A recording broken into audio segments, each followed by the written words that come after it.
Next thing we watched was Princess and the Pog. Spell that Pog however you'd like. I guess both could apply. I guess both apply. So the Princess and the Frog is like kind of Disney making up for Home on the Range.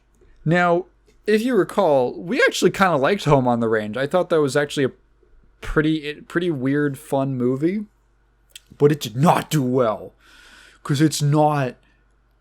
How do you sell that, right? How do you sell that movie? Okay, you're 8 years old. You're a kid. Roseanne is a cow. Like, it doesn't work. Did I do that bit when we talked about that movie? It bears repeating, because, man, I cannot believe they thought that was going to do well. But, so they were like, you know the last animated, like, hand-drawn traditional animated movie we did? You know, the style that we're literally, like, we're known for? You know, the style that created anime? That was so influential? Why don't... You know, our last one that we ever did is going to be Home on the Range. Why don't we have like one redo? You know, why don't we make one more like classic Disney kind of princess movie? This is Disney's Final Fantasy IX, right? One last hurrah in the classic style. And I have to say, as someone who is not a fan, particularly of like the princess movies or musicals, I like this one. I actually like the movie quite a bit. I don't hate those things, right? But like a musical for me, I am neutral towards them. I don't hate something because it's a musical. I can enjoy them. I have enjoyed musicals in the past, but I'm not going to like, oh, it's a musical. Oh, like that's not really a draw for me. It's just a bonus, assuming the music is good. And I'm also not. I mean, I'm not the market for Disney princesses. It's probably pretty obvious. But yeah, I grew up with like I had Snow White on VHS, and I think Sleeping Beauty. I think. Yeah, I'm pretty sure. And like I had a couple like Disney movies on VHS. So I'm familiar with it. And I like I don't know, it's a good one. This is also like there's sort of a meta element to this, which is Disney was kind of going on this thing when they were going in during their like 90s Renaissance era, where they were like, hey, you know all those original Disney princesses were all crackers. We gotta pump up the color in our repertoire. So let's get an Asian princess. Oh, it worked out pretty well. Let's get who else was the multi? Let's get a fish one, for the fish representation. That worked out pretty well. Maybe it's like for people in wheelchairs or the mute. That's what Ariel is. Oh, let's get a Native American. Ooh. Okay, that one didn't work out. That one didn't work out too well. That one did not work out very well. And hey, we don't have a black one, which is kind of interesting. It's weird we sprung for the Native American representation before the black one.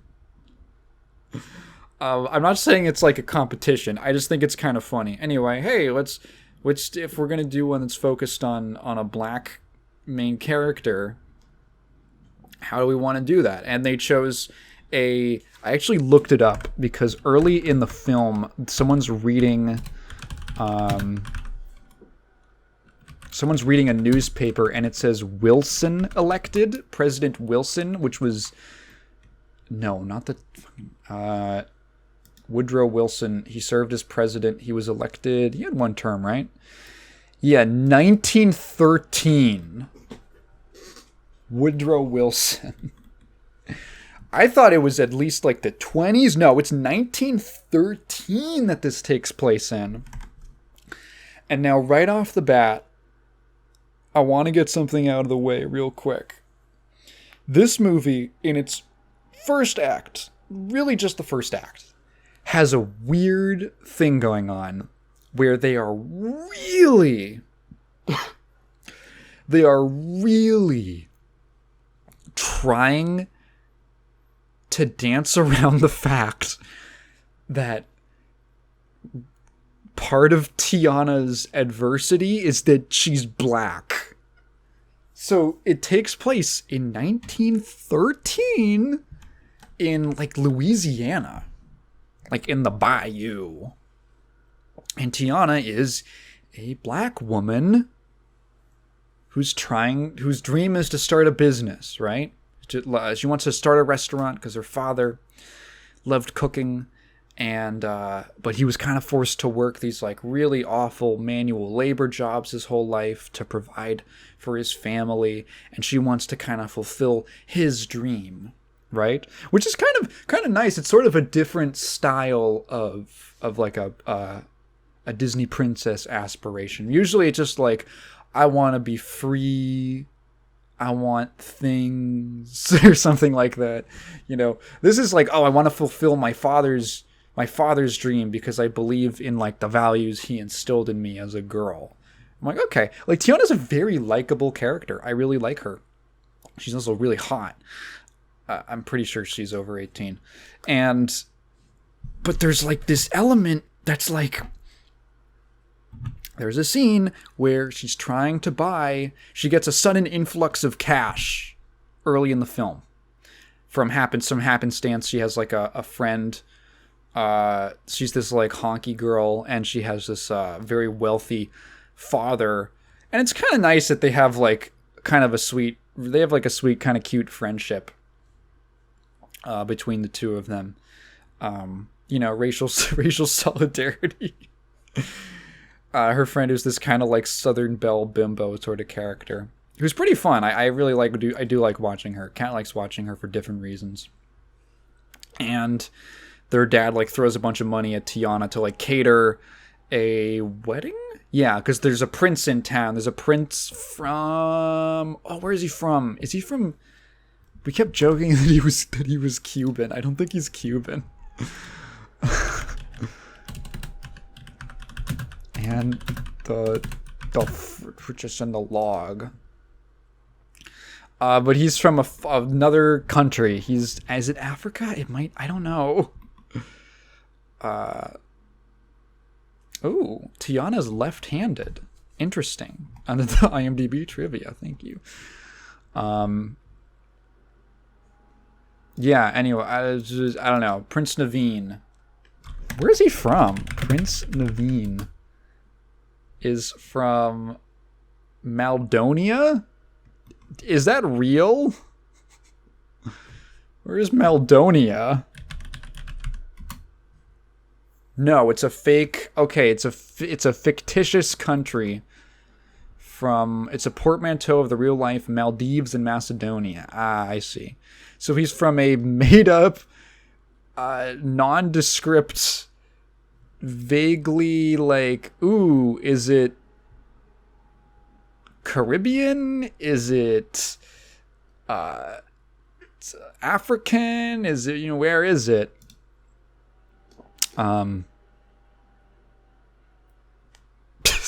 Wait, this is actually kind of funny.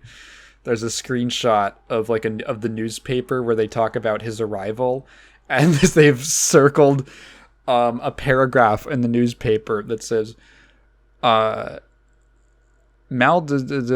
sent their only son as an ambassador for their small yet golden kingdom in an obscure unheard of part of the globe. No one is all that sure where Malkadesh is on the map, but does it really matter? That's kind of funny. Someone had fun writing that. Anyway, he's arriving and he wants to get married to the bimbo. So the dad's like, Tiana, here's a bunch of money. Make some snacks. Make some gumbo. Make some gumbo. And she's like, oh shit, this is way more money than I need to make that food. I'm going to take this and I'm going to use my insane amount of 1913 money to buy property and I'm going to open a restaurant. My dreams are going to come true. And then she gets like outbid on the, or they turn her down. The realtors turn her down, even though she has the money, and like, it's never really made clear whether or not she has bad credit or something. Did credit exist at this point in time? It had to have existed, right? When did credit scores start? Yeah, 1989. Wait. 89 sounds really... Oh, wait, hang on. But the concept of evaluating a company or individual's creditworthiness has been around longer. Attempts to standardize this process began as far back as 1841. It's kind of interesting. So, yeah, there's no solid means of someone judging someone's credit score, but she gets turned down for this buying this property. And all they say is like, oh, you know, someone of your background. And they're kind of saying it's because you're, like, they don't want to say it's because she's black, but like, it's like, oh, it's because you grew up poor. But like, why is she poor? Do you wonder? Is it because it's 1913 and there's been one free generation of blacks in America? Is it because, like, I was thinking about how fucking crazy it is to set it at that specific period in time.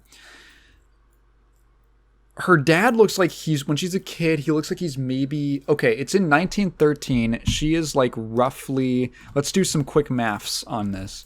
She's like roughly, let's say she's 23. She's like a young woman. She's roughly 23. 1913 minus 23. Those scenes when she's a kid are, probably not, like, she's not 0. Let's just say that she's like 9 when that happens. What's the difference between 23 minus 9? 14. Fuck, I'm so bad at math. 13 minus 14. 1899. Let's say that the scenes where she's a kid take place around the year 1900, right? The Emancipation Proclamation. Well, Emancipation didn't really mean anything in the South until the war was won. American Civil War end, which is when the full integration. 1865. The scenes where Tiana is a little kid take place maybe 30 years after slavery ended, effectively. Maybe 30 years. Like, that's still like Jim Crow, dude. It's still like fucking Jim Crow America. Jim Crow. When did Jim Crow end? Fuck, it's gonna be 1965. Christ almighty. Jesus. Like, it's like, okay. It's this weird push and pull. Because I get it, right? The one black Disney princess. Do you really want to make her like a sufferer of like overt racism? There's one argument that like, yeah, that because it's like real, right? Like that's a real struggle. And there's another one that's like, that's just kind of a fucking downer, dude. It's like, I understand both, and they kind of like, what's annoying is that they kind of go halfway, where it's clearly there. It's clearly in the background, and I find it distracting that it's not acknowledged as much, that like, no, she fucking is like clearly being disprivileged because she's a black woman in 1913. If she had like her dad was probably born a slave. That's how fucking crazy. If her dad has like a sibling, right, who's even a couple years older than him, almost definitely born a slave. Like, that's how close we are in proximity to you're not considered a person in this country. And it's just kind of weird. Now, I'm nitpicking, and this is nothing against the movie. Like, this isn't a strike at all against the movie. Not really, because most of the movie doesn't concern itself with that. She's a frog for like 2/3 of it. I just found it really distracting, and I had to get it out of the way how weird it is that because it's brought up, but only like halfway. Like, they won't commit to it. And at that point, it's like, maybe just set it in a different time period, you know? Like, set it in, I don't know, the 70s. I'm not sure. I guess they kind of wanted to keep it somewhat of a period piece, right? Because like there might be some kind of feeling that, oh, a princess movies are always like fairy tales, right? But you know, we don't want to do like a direct fairy tale. They're either fairy tales or these myths that take place, like, part of the idea, like the appeal of a myth is that it takes place in kind of a point in time that's so far flung, so far away, so far in the past that you can kind of buy into the magic of the world just works a little different, you know? Yeah, Mulan is I mean, there probably wasn't an Eddie Murphy dragon, but the sense of more so like the magic and the mysticism and like the spirits and all that. It's okay, it took place in the past. There's a sense of we're evoking a time period where people didn't know everything about the world, and that kind of sense of mystery is still there. That's like the reasoning I feel at the root for putting those sorts of princess fantasy stories in these kinds of time periods. I mean, if you go back to like Snow White, it's like, yeah, dude, it was like, did they even have fire? I'm joking, but you know, that's the kind of like how far off it's, like just kind of fantasy Europe sort of. Grimm's fairy tales, which I mean, those stories are like from the 1 year, 1200 or something like that. You could probably date them back to something that old. Maybe not that old, but really old, right? 1400s, maybe? Pre-indoor plumbing.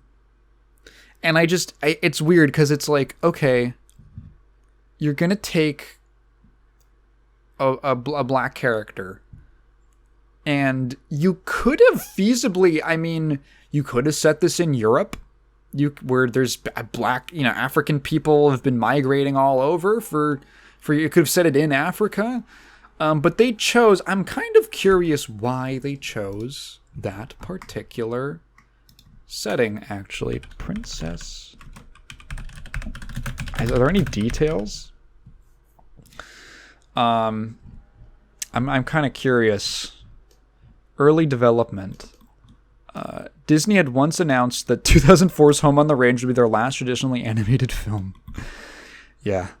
The film's story began development by merging two projects in development at Disney and Pixar at the time, both based around the Frog Prince fairy tale. One of the projects was based on E.D. Baker's The Frog Princess, in which the story's heroine, Princess Emma, kisses a prince-turned-frog only to become a frog herself. Okay, that happens in the movie. The other was based on Ralph Eggleston's pitch of The Frog Prince set in gangster-era Chicago. That would have been sick. Jürgen Klubian separately claimed a story that he was developing a Pixar tentatively titled The Spirit of New Orleans served as inspiration from the film. So it looks like there was a couple different ideas floating around. Like, okay, we have Disney and Pixar both have a sort of Frog Prince concept. One of them is a bit more, it's like, oh, here's a little twist on the story where she becomes a frog too. Here's one that's set in an interesting time, gangster era Chicago, like the 30s. And then there's another guy who's developing this movie for Pixar. Takes place in New Orleans. I'm assuming also probably in some kind of older period era New Orleans. The Bayou. Musker and Clements thought that given so many fairy tales were set in Europe, they could do an American fairy tale. Okay. They stated that they chose New Orleans as a tribute to the history of the city for its quote-unquote magical qualities and because it was Lasseter's favorite city. Well, he loves just big parades where you can grab ass and disappear into a crowd. The director spent 10 days in Louisiana before starting to write the film. These now... Wait, hang on, what? Hold up, wait. Early concepts and songs were presented to the public at the Walt Disney Company's annual shareholders meeting in March 2007. These announcements drew criticism from African-American media outlets due to elements of the Frog Princess story, characters, and settings considered distasteful. Excuse me. Frog Princess was the initial title, it looks like. African-American critics disapproved of the original name for the heroine, Maddie, due to its similarity to the derogatory term Mammy. Also protested were Maddie's original career as a chambermaid, the choice to have the black heroine's love interest be a non-black prince, and the use of a black male voodoo witch doctor as the film's villain. Well, that stuck. The Frog Princess title was also thought by critics to be a slur on French people. Holy shit. That is so fucking fun. They tried to get one in there. Hey, you cannot call us frog. Hey, you cannot call me a frog. Frog. Le frog. Also questioned was the film setting of New Orleans, which had been heavily damaged by Hurricane Katrina in 2005, resulting in the expulsion of a large number of mostly black residents. Critics claim the choice of New Orleans as the setting for a Disney film with a black heroine was an affront to the Katrina victims' plight. What? That's dumb. Look, George Bush may not care about black people, but John Lasseter sure does, I guess. In response to these criticisms, the film's title was changed to The Princess and the Frog, the name Maddie was changed to Tiana, and the character's occupation was altered from chambermaid to waitress, which I think actually, I like Tiana as a waitress. That makes more sense for her character. That she wants to work in the restaurant business. Like, that just makes way more sense, and she wants to open her own restaurant.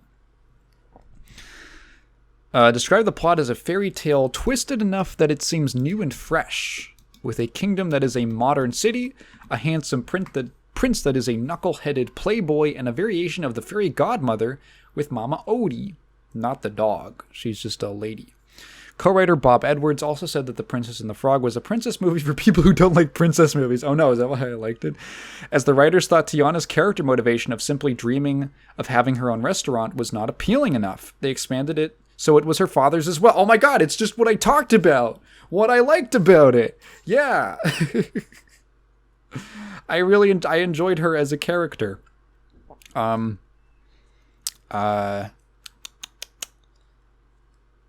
was inspired in part by famed restaurateur Leah Chase, whom Clements and Musker met on their research trip to New Orleans. Clements elaborated, there's a woman in New Orleans named Lee Chase who was a waitress and ultimately opened a restaurant with her husband. We met with her and we talked with her, and she kind of what the fuck is this quote? She went to kind of into her story and her philosophy about food, which is a big element of the movie. Yeah. So getting beyond like the race themes or whatever, it's like, okay, there's like this weird element, they kind of dance around it. It's not that important to the movie. I actually like this quite a bit. I like this movie, a lot of the elements of it. There's this witch doctor who is essentially he's kind of like a Faustian character, or he at least like is the guy who makes the offer to Faust, you know?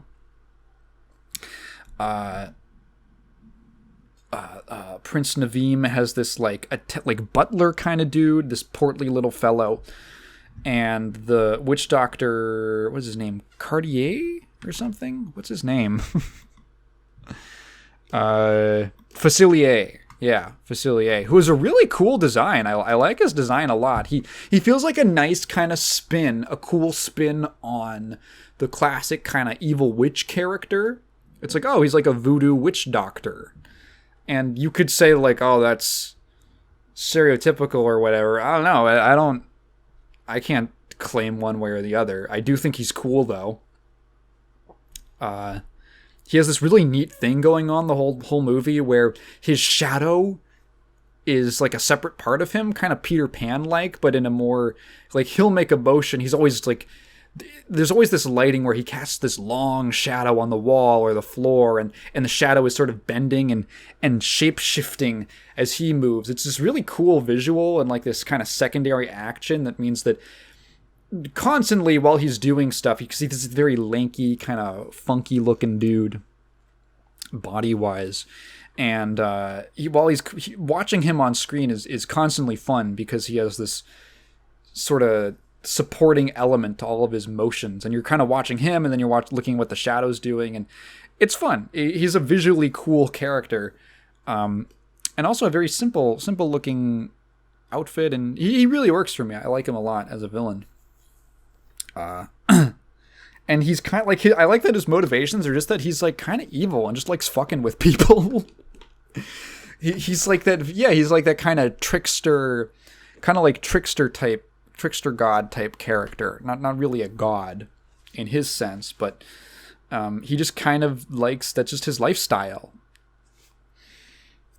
He's the sort of genie or monkey's paw. He offers these like monkey's paw type wishes to people. So he kind of ropes Prince Naveem, he's been kicked out by his parents because they think he's a freeloader, and they're going to send him to America with no money and no support to make something of himself. Essentially, they're kicking him out at age 18. And he is unbothered by it. He's a fun character. He's got like this he's sort of this almost happy-go-lucky, but also kind of like, yeah, he's described as repeatedly as like a playboy type. And he's just kind of like a generally fun character to watch. He's always kind of taking things in stride. Even when he gets turned into a frog, he isn't like, oh no, he's like, oh, I really need to find a way out of this situation. Tiana is a very likable character. I do really like that she feels like a character who has some kind of deeper motivations that go beyond herself. She has this kind of higher ideal that, a food is what brings people together, which is a thing that her father taught her, and she's trying to start a restaurant so that she can do that, and she can bring people from all over together. And it's nice. It's like a nice, very, very classic kind of Disney protagonist with some kind of, something solid underneath. I think like that's, a lot of the kind of classic Disney movies don't always do that much for me on like a higher level, just because it's like, I think a lot of the princess characters are like, fine, they're there and they want stuff, I guess. But I like Tiana a lot. She is a weirdly curvaceous frog when she gets turned into a frog. She has like these girly lashes, which I think is really funny. Like, we have to make the frog fuckable. We have to make it a sexy frog. What do you mean, John Last? I want a frog I could grope. What do you mean, John? I want to fuck a frog. I want to see what that. Should I finish that? I will. I want to see what that tongue can do. I don't know how John Lasseter talks. I made him like a weird George Lucas. So they get turned into frogs because the voodoo man has set up. Okay, this was the point. So there's like this kind of like wedding party is happening, right? Or this. It's not a wedding. It's they're meeting. The prince is going to show up at the wedding, and he's going to like. And the bimbo wants to ask for his hand in marriage. So Tiana's like going around. She's in this very good-looking dress. Kat was giving me the fucking side eye, and she's like, I'm like, yeah, okay, whatever, fuck off. She meets the frog on a windowsill, and she's like, oh my god, you can talk, what the fuck? A talking frog? Oh, what? It's going in my craziest Vine compilations 2014 edition. she says, oh, the he goes like, oh yeah, I know the I've been turned into a frog, and you can oh yeah, I know, because there's the story, the Frog Prince, you can turn me back by kissing me. And she's like, oh, okay, I guess, fine. So she kisses him, then she turns into a frog, and they're like, shit, what do we do now? But the whole time, supposedly the prince is at the party, and I was like, wait, hang on, so if the prince is the frog, who's the prince at the party? And then it hit me, and I'm like, no, he's in. I literally threw my hands on my head, and I was like, he's in blackface. No, he's in magical blackface. That's fucking crazy. The first black Disney princess, and the villain's plan involves magical blackface? That's wild. That's fucked up, guys. It's the portly little butler guy. He wants to marry the bimbo, and the voodoo man has turned him into the prince. He shape-shifted him into the prince. Oh, but he needs the prince's blood to, like, keep the illusion up. He wants to marry her for her dad's money. So he's like, kind of, oh, the blood's running out. We got to get the frog back somehow, or you got to at least get married so you can abscond with the money. And, or just keep the money and stay there and just, like, rail her, which would be cool, too. And then what even? Oh yeah, it's so the Tiana and Naveem kind of end up getting whisked away on some balloons. There's a little chase sequence out of the party, and they're stuck in the bayou now, and they got to figure out how to get home. It's weirdly Emperor's New Groovy. If Kuzco was like a prince, yeah, well, actually, yeah, he is the prince. He is the prince. Well, he's the emperor. Sorry, he's royalty. But if Pacha was like a sexy little frog who's actually like a sexy woman underneath. That's what Pacha wanted to be the whole time. He wanted to be a sexy black lady. And they got to make their way back to... Oh, yeah. So what they figure out is you need to be kissed. The reason it didn't work is because you need a kiss from a princess. He thought she was a princess because the dress she was wearing. Oh, okay, fine. Okay, cool, I get it. How do we get a kiss from a princess? What counts as a princess, you know? Well, because Mardi Gras is happening, Dabimbo is technically the princess, because she's the daughter of the rich guy who's the king of Mardi Gras. She is the princess of Mardi Gras. So if they get a kiss from her, they'll turn back into peoples. Which is, like, kind of funny. It's also kind of, like... There's, like, a time limit, but it's, like... I mean... because there's a time limit because as soon as Mardi Gras is over, then I guess the title no longer applies. But also, like, you could just wait a year if you wanted. Like, you could just... Because they can talk to people. They could just get there and explain the situation to her, and if it's too late, if it's after midnight, they could just wait a year and, like, hang out and be frogs. Yeah, along the way back, they meet an alligator who... Okay, so this is where, like, the music starts coming in. The alligator plays the trumpet. Cool, very cool. And this whole movie's soundtrack, I think part of the reason that I liked the musical aspect was that it's all like bayou swing. It's all jazzy. And it's cool. It's actually like it's catchy. I can't think of a single song in my head right now, but while I was listening to it, I liked it. This is a really nice looking movie, especially in the parts where there's a couple shots and scenes where they're really swinging for the fences on the natural beauty of the bayou, which is kind of interesting because it's a location you don't see represented in animation very often, and it's also not one that's known for being particularly pretty. But I like how they took it's the swamps and the you just associate it with like mud and shit, and mud and mosquitoes. But they took it and they really kind of emphasized the water. There's a kid screaming in my neighbor's yard.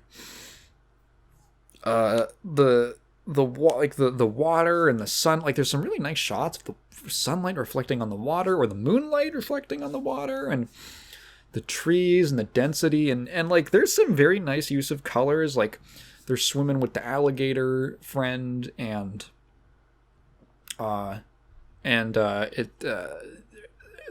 what is it called? It's like that surface level plants. They're not like lily pads. They're like leaves. It's some kind of like surface level water moss. I don't know what the name is. But he's like swimming through it. It's just this super vibrant green, and he swims through it and reveals and is kind of cutting a path, and it's this like beautiful shade of blue in the daylight, and really nice looking stuff. A real big-lipped alligator moment, if I had to put a name to it. And I like that stuff. There's a comic relief Firefly who I'm not like the most into. He's there. Yeah, I don't know. It's just kind of like they do the classic thing along the journey. Tiana doesn't like. I like how the roles are more like, it's Naveem is kind of, he's never really had to deal with responsibilities. He's like a prince. He's kind of spoiled. He's not a bad guy. He's just kind of spoiled and used to getting everything that he wants.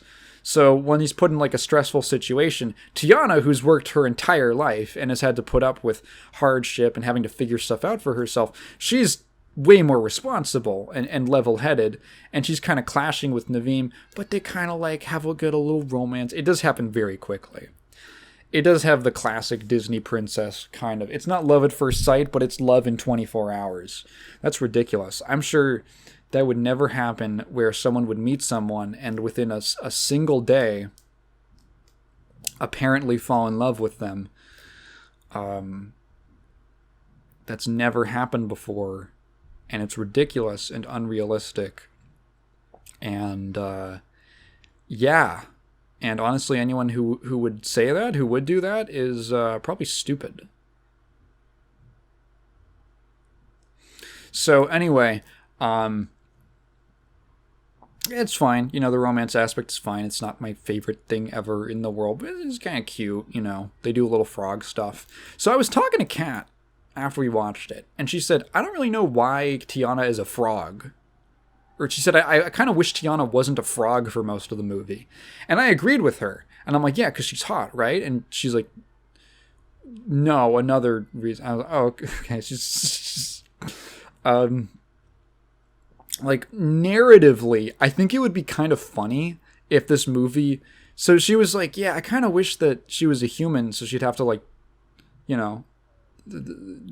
you could focus. I don't know. It would be more fun. She didn't like really get the purpose of her being a frog, or how that was important. Like, it makes sense for the prince to be a frog because it's kind of like him being humbled, being powerless or more powerless, right? But Tiana is like, does she need to be a frog? And honestly, I think it would be kind of funny if the movie, because Kat was saying that if they had made her a human the whole movie, people would have compared it to like Beauty and the Beast or whatever. Honestly, I wouldn't have minded, because the whole structure of the film instead would have been the Prince Naveem escort mission. He would have been like the Ashley Graham or the Elizabeth of this movie, and Tiana is Leon. Tiana is Leon Kennedy. That would be so funny. Hey, any artists out there, can you draw Naveem as Ashley and Tiana as Leon? That would be awesome. I think that would have been fun, and she would have had to like protect him from stuff, and that could have been funny. But in any event, yeah. Okay, I was very surprised near the end of the film. This is spoilers, because you guys know I love my spoilers. They the bug, the ray, the lightning bug guy gets like crushed by Facilier, and I was like, oh, because the way that they shot it, they like didn't show the body, and I'm like, he's just like a firefly, like. It's really hard to step on a firefly and have it survive. Are they gonna fake it? And like the way you can kind of see the tell coming, right? When something's like, oh, this is gonna be a fake out death, or they're gonna be fine. And something about the way they shot it was like, oh, whoa, wait, huh?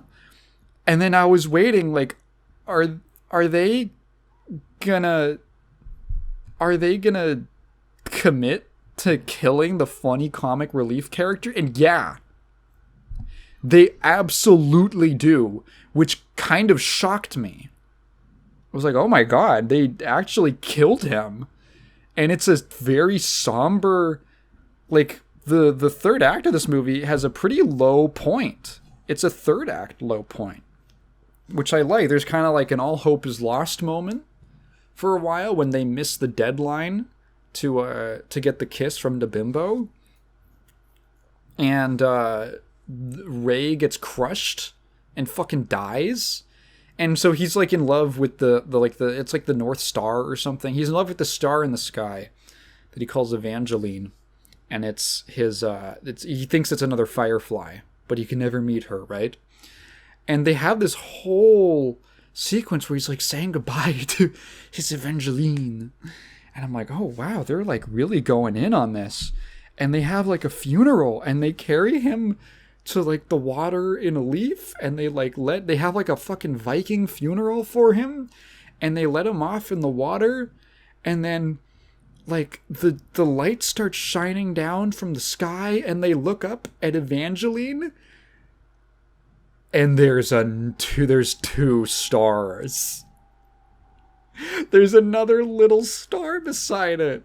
And I was like, no fucking way. Yo!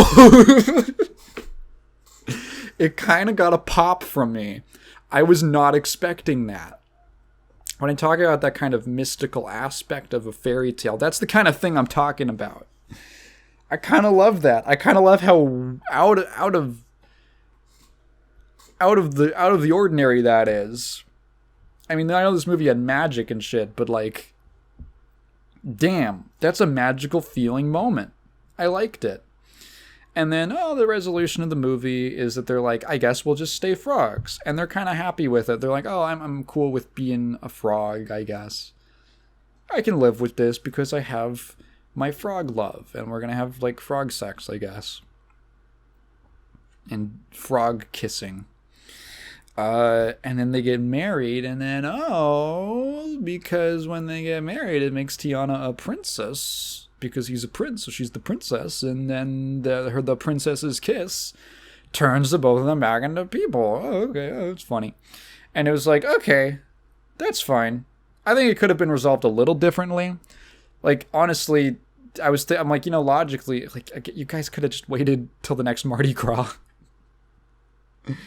I don't know how long frog lifespans are. Probably enough to survive a year. I'm hoping. Ooh, my neck. Jesus. But it was okay. You know what? Whatever. Facilier got, like, pulled down to hell before that, which is kind of a brutal death for a villain. I'm kind of glad that they went that far. I was pleasantly surprised at how much this movie committed to certain things. Specifically the deaths, I guess. And I know it's got a nice ending, and they open the restaurant, and it's all good. It's cute. I actually enjoyed it. I enjoyed it quite a bit. I am not a Disney princess guy. I'm not a big Disney guy in general. And that's... So, like, part of the thing is that I am not a big... I grew up with Disney, but, like... there's people who grew up with Disney, and they're like, it was my childhood. That's not me. I had like a regular amount of exposure to it, but it never really like got my goat. Am I using that expression correctly? it never grabbed me or left that huge impression on me that it did some people. And I think so. One of the reasons this kind of marathon has been interesting is because these are very un-Disney feeling movies. Like, I'm not that interested in going and watching like Beauty and the Beast or other like classic Disney movies. It's just doesn't do that much for me personally. But of them, this is kind of the first actually classic style Disney movie in this marathon, and the first one I've seen in a very long time. I can't even remember the last one I watched. And I liked it. I actually thought it was pretty good. I will say, okay, this has nothing to do with the movie. There were two weirdnesses going into this. Number one, I'd only seen The Princess and I have actually seen this movie before, but in French. Because at my elementary school, we had like a mandatory French class. They would switch off like every year or something between doing Spanish and French, which was more so just to expose you to the languages, because once you got to the middle school, you would choose one of them. Or Latin, which is what I chose because I'm a nerd. And the French teacher came in one day and she was like, we're going to watch Princess and the Frog because it has the, Louisiana, Cajun, French influence kind of thing. Is Oreo related to that? Am I confusing that with something else? Anyway. And then we watched the French dub with like English subtitles, and I don't remember anything from the movie. I didn't remember a single thing from that. So my one exposure to the movie was the entire thing in French, but with no memory of what actually happened. The other thing was that we watched this on a friend's TV on Halloween, and they had this god-awful frame blending, like frame smoothing effect. Oh, dude, I don't know if you've got like a modern smart TV or some shit that does that. It is the fucking worst. I don't know who thinks it's a good idea or that it looks good or improves anything. It's not the worst that I've seen. I watched Hercules actually on a TV like that, except it was way worse. It was way worse frame blending to the points where like a lot of parts of the movie looked distorted and fucked up. It wasn't that bad, but it was super distracting. I kind of ended up getting used to it, but I did not like it. And there were shots, even after I got used to it, there were shots in the movie that made me cringe with how terrible they looked because of it. It's a nice looking movie, and it gets fucking ruined by that garbage. It completely fucks up the way the animation, it's hand drawn. If the thing moves a certain way, it's because it's supposed to look like that. Adding more frames fucks up the flow. It messes up the cadence of the movement. The camera angles, certain shots, depending on the way the camera's moving, or the way the character's moving, look absolutely weird.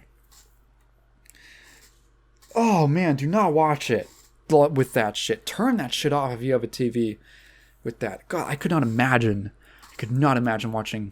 regularly watching shit with that feature on. Actually abysmal. Hate that shit. But yeah, Princess and the Frog, I actually liked it. Liked it quite a bit.